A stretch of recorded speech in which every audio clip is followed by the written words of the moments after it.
góor jigéen defe naa ñaar ñi ci wax kenn ki moom il est téméraire waaye du ma ko tontu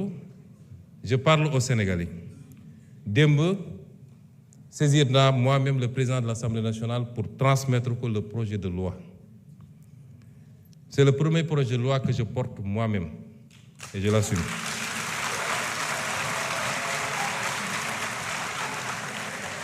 dañu wax ni li tax criminaliser ñu ko loolu ñi mu intéressé woon ñu koy xeex mën nañ ci waxtaan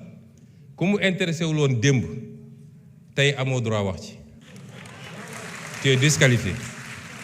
ñooñu mu intéressé woon nag ñoom ñëpp ba ñu dajee c'est le lieu mu féliciter ànd sàmm jikko yi ak ñeneen ñu yëngatu ci lii ñoom ñëpp bi ñu dajee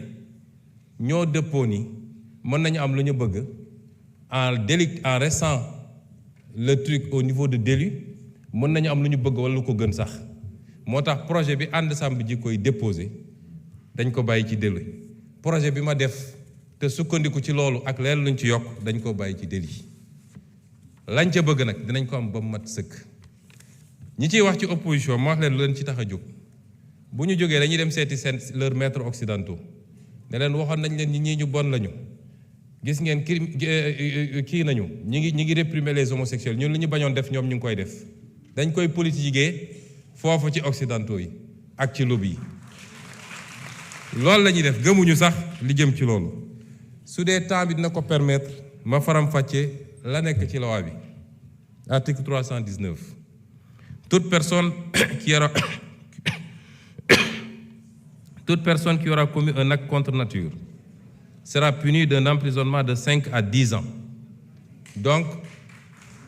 et d'une amende de 2 millions à 10 millions de francs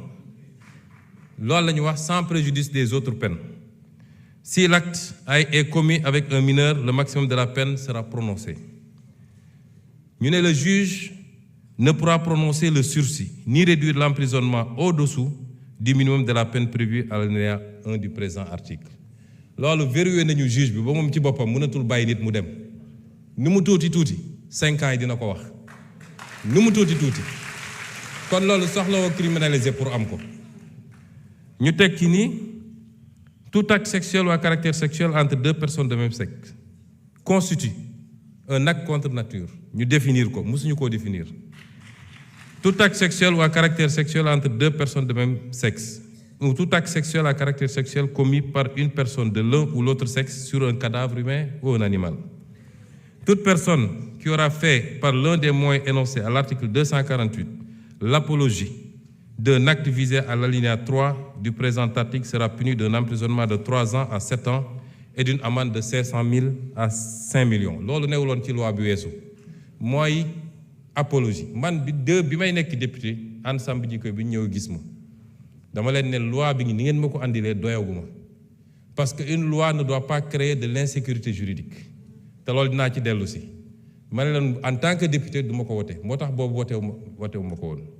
suñ ko toggaatee nag ba mu mel ni mu war a mel kenn duma ci njëkk ñu tegaat ni kon apologie bi ñay def la ñuy def dugg ci internet bi wala góor yi daje sol seen marinière def seeni truc am na ku ma ne ndax taaje boon bokk na ci loolu la ñu wax ne loolu bokkatuñu ensuite ñu ne constitue l'apologie d'un acte contre nature toute représentation publique par la parole, l'écrit, l'image, le geste, le son ou par tout autre procédé quelconque tendant à promouvoir l'homosexualité, la bisexualité, la transsexualité, la zoophilie, la nécrophilie ou toute autre pratique assimilée. Foofu dañu am na ñu jàpp ne dañoo def dugal ci ay détails homosexualité dafa ëmb lépp bu dee bu jigéen bi la ñuy wax lesbianisme bu dee bu góor ñu ne gay wala xam lan donc su ñu nee homosexualité yóbbu na loolu yépp ñu ne toute personne qui aura financé ou appuyé le financement mosu cee bokk parce que xam nañ ni li gën a aggraver affaire bi mooy xaalis bu bëri bi ci gars yi di distribuer ci la ñuy appatee xale yu bëri ba ñooñu mujj nekk nag ay habitués li ñu wax ci feebar bi beneen affaire la et yeneen loi ñoo ko criminaliser yeneen loi ñoo ko pénaliser kuy transmettre feebar volontairement am na yeneen loi yu ko pénaliser loolu du rek diggante ñi ñuy tuddee borom ñaari tur yi waaye diggante hétérosexuel sax nit mun na dem di transmettre volontairement moo xam góor la moo tax jigéen la moo tax il faut ñu détacher ko ñu ne donc toute personne qui aura financé ou appuyé par quelque moyen que ce soit une personne, un groupe ou une activité en vue de promouvoir ou de magnifier l'homosexualité, la bisexualité, la transsexualité, la zoophilie, la nécrophilie ou toute autre pratique assimilée sera punie des peines prévues à l'alinéa 5 du présent article. Toutefois, n'entrent pas dans le champ d'application du présent article les actes accomplis par les structures et organisations de santé dûment agréées dans le cadre des politiques de santé. Loolu tam dafa am ñoo xam ne seen liggéey ci loolu la màcc ñooñu mënuñ leen boole ci loi bi may profité nag di wax ak nit ñi li xew ci réew mi rafetul nekk di génne ay bulletins de santé jàmbur le statut sérologique des gens ñooñu léeg-léeg dañoo am njaboot seeni doom ñemeetuñu dem école ce qui se passe dans ce pays-là est inadmissible. Instruction, secret de l'instruction amatul diggante enquête bi parquet juge d'instruction tous les PV sont dans la rue kan moo jox nit sañ-sañ mu ne diw am na cancer wala am na sida wala am na lii et ça ana procureur dañu war a interpeller tout de suite ñu koy def c'est des familles qu'on est en train de détruire par l'irresponsabilité de quelqu'un boo xam ne peut-être moom la mais doomam il n'a pas demandé ça léegi bu demee école ñu ne kii papam moo dafa am sida est-ce que moom amul sida au nom de quoi on le fait ak ñi nga xam ne dañoo jàpp ni ñoom la yàlla wàcce pour ñoom ñu wax ci lii ñoom dong am na ci ñu jàmbaar macha allah am na ci ñu ëppal moo tax am na ci kenn koo xam ne bi ma déggee ñu ne jox nañ ko sécurité dama ne ministre de l'Intérieur dama jëli sécurité bi parce que kenn sant ko muy génne ay liste di joxe ay turu jàmbur nañu waxante dëgg lii c'est une prérogative régalienne état ak ses structures ñoo koy gérer waaye xam naa liste beeg te suñu la nee andil preuve doo ko andil loolu tegul fenn nañu bàyyi loolu ñu teg ci ni les personnes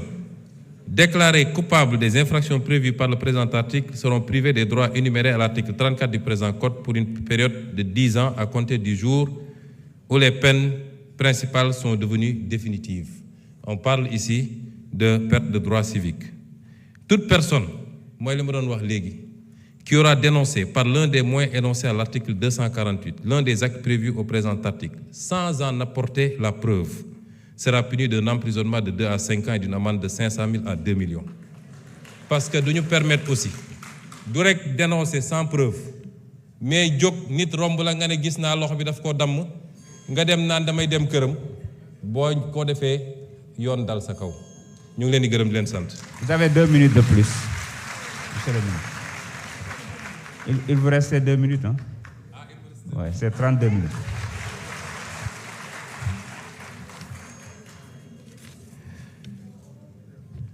kon lii li ma ci wax léegi rek dafa am loo xam ne nag bu ko ab réew bëggee parce que lii réew mi yépp jàngu bi jullit ñi ba ci bois sacré bi ñépp a ci daje ñépp a ci dëpp ay at ñu koy wax ay nit ŋànk fi réew mi ne duñ ko def président bi fi jógee dafa mu si taxaw ñu laaj ko ci tubaab bi mu ne c'est un fait de société ci laa ne woon c'est pas un fait de société parce que boo ko delloo ci société bi régleel ko boppam mooy ku nekk jóg ne maa ngi koy faji